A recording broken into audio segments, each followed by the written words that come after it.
নমস্কার, দিনবার্তায় আপনাদের স্বাগত। আমি জয়দীপ। আজকের সংবাদ শিরোনাম: বাংলাদেশে হিন্দু নির্যাতন পরিপ্রেক্ষিতে স্মারকপত্র রাষ্ট্রীয় বজরং দল শ্রীভূমি জেলার। এখন বিস্তারিত। প্রয়োজন হলে বাংলাদেশে পা রাখবো, এমনকি দেশ জুড়ে আন্দোলনে নামবো যদি না বাংলাদেশে হিন্দু নির্যাতন বন্ধ না হয়।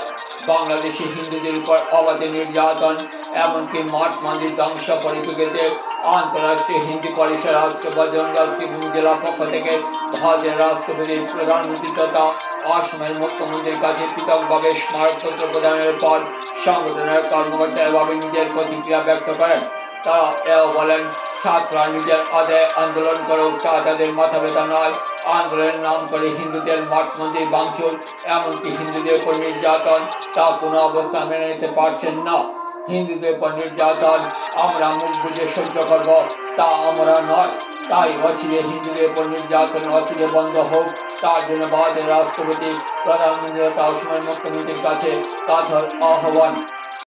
আজকে আমরা আন্তঃরাষ্ট্রীয় হিন্দু পরিষদ ও রাষ্ট্রীয় বজরং দলের পক্ষ থেকে আমরা ডিসির মাধ্যমে আমরা ভারতের প্রধানমন্ত্রী এবং রাষ্ট্রপতি এবং মুখ্যমন্ত্রীকে, আসামের মুখ্যমন্ত্রীকে স্মারকপত্র দিচ্ছি এই কারণে যে অবিলম্বে যাতে এই বাংলাদেশের এই হিন্দুদের উপরে অত্যাচার বন্ধ করা হোক। কারণ এর আগে এটা হয়েছে, কারণ 71-এর যুদ্ধের সময় রাষ্ট্রসংঘের এই রক্তচক্ষু উপেক্ষা করে ভারতের প্রধানমন্ত্রী বাংলাদেশকে সাহায্য করেছিলেন। তবে আজকে কেন এটা করা হবে না? আজকে ছাত্র আন্দোলন থেকে পাঠ নিয়ে যে ওটা যে হিন্দু নিধনযজ্ঞ শুরু হয়ে গেল, এটা কি ব্যাপার? এটা কি কথা নাকি? এইভাবে হওয়ার কথা ছিল নাকি? তারা যদি এই ধরনের অন্যায় করতে পারে তবে আমরা কেন পারবো না?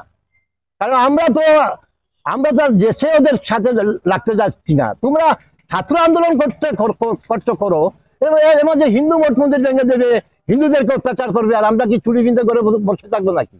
সেই কারণে আমি ভারতের প্রধানমন্ত্রীর কাছে আমি এই আহ্বান জানাচ্ছি যে অতি অনতি বিলম্বে ওদেরকে বাংলাদেশকে এই নিধনযজ্ঞ বন্ধ করার ব্যবস্থা করুন।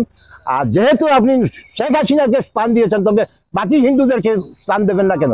বাকি হিন্দুরা কি বানের জন্য বেসে এসেছে নাকি?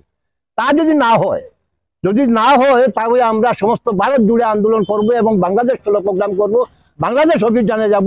এই আজকে আমি এই সভাতে বলে দিলাম। আন্তঃরাষ্ট্রীয় হিন্দু পরিষদ রাষ্ট্রীয় বজরং দলের পক্ষ থেকে।